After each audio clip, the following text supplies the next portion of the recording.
तेलंगाना में कृष्णा बैसिन के आबपाशी मंसूबों को लेकर सियासी सरगर्मियां तेज हो गई हैं। साबिक वजीर और बीआरएस रहनुमा जगदीश रेड्डी ने कृष्णा बैसिन में मौजूद आबपाशी मंसूबों का ग्राउंड रिपोर्ट पेश किया। उन्होंने खुद मौके पर पहुंचकर मुख्तलिफ आबपाशी मंसूबों की सूरत हाल का जायजा लिया और ज़मीनी हक़ाइक़ का मुशाहिदा किया। इस मौके पर जगदीश रेड्डी ने आबपाशी मंसूबों से मुत्तल्लिक़ कई अहम नुकात पर बात की और मौजूदा सूरत हाल को अवाम के सामने रखने की कोशिश की। ఇప్పుడు మనం చూస్తున్నాం ఈ నుంచి ఇప్పుడు ఆల్రెడీ వీళ్ళు ఆంధ్రప్రదేశ్ శ్రీశైలం నీళ్ళను వాడుకుంటుంది 8000 క్యూసెక్లు అని చెప్పినారు వాళ్ళు, కానీ వాస్తవానికి ఈ ప్రవాహాన్ని చూస్తే అంతకంటే ఎక్కువనే కనబడుతుంది. అక్కడ మన వాళ్ళు ఏం చేస్తున్నారు, అవతల వైపు తెలంగాణ ప్రభుత్వం ఏం చేస్తున్నది, తెలంగాణ రైతుల పట్ల మన ప్రభుత్వానికి ఏం సోయిందనే విషయాన్ని మనం అక్కడికి వెళ్ళి చూద్దాం.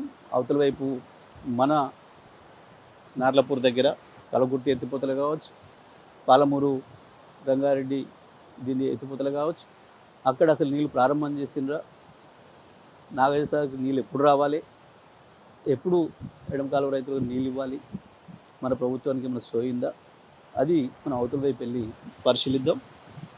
ఇప్పుడు ఒకసారి చూస్తే దీని ప్రవాహం ఎంత వెడల్పు ఎంత లోతుపోతుందో దీన్ని బట్టి మనం అర్థం చేసుకోవచ్చు. ఈ నీళ్ళు చక్కగా వెళ్ళి బనకచెర్ల అక్విడక్ట్ దగ్గరికి చేరుకుంటే ఇక్కడ నుంచి ఒక 13 కిలోమీటర్లు పోతే బనకచెర్ల అక్విడక్ట్ ఉంటుంది.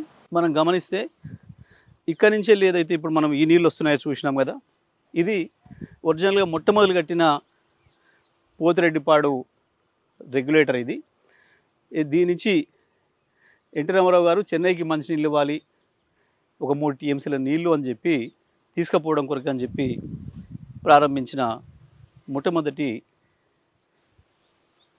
రెగ్యులేటర్ ఇది. దీంతో నీళ్ళు తీసుకుపోవాల్సింది. దీని పక్కన మనం చూసింది ఏదైతే ఉందో 10 గేట్లతోని కనిపిస్తున్న అది. ఆ తర్వాత రాజశేఖర రెడ్డి వచ్చిన తర్వాత మొత్తం కృష్ణ నదిని మలుపుపోతున్నాడు అని చెప్పి మనం ఉద్యమ సందర్భంగా ఏదైతే చెప్పినామో అగో ఆ 10 అవి, ఇది ఇటువైపు ఉంది, అది అటువైపు ఉంది, 2 వైపుల నుంచి నీళ్ళు తీసుకుపోతున్నారు. ఇప్పుడు కేవలం 8000 క్యూసెక్లు తీసుకుపోతున్నాం అని చెప్తున్నారు. పూర్తిగా అది అబద్ధం అనేది మనం దీంతో స్పష్టంగా కనబడుతుంది. మనం ఇక్కడ చూసినట్టయితే ఇది శ్రీశైలం బ్యాక్ వాటర్స్. ఇది ఇక్కడి నుంచి ఈ గేట్లు పెట్టుకొని నీళ్ళు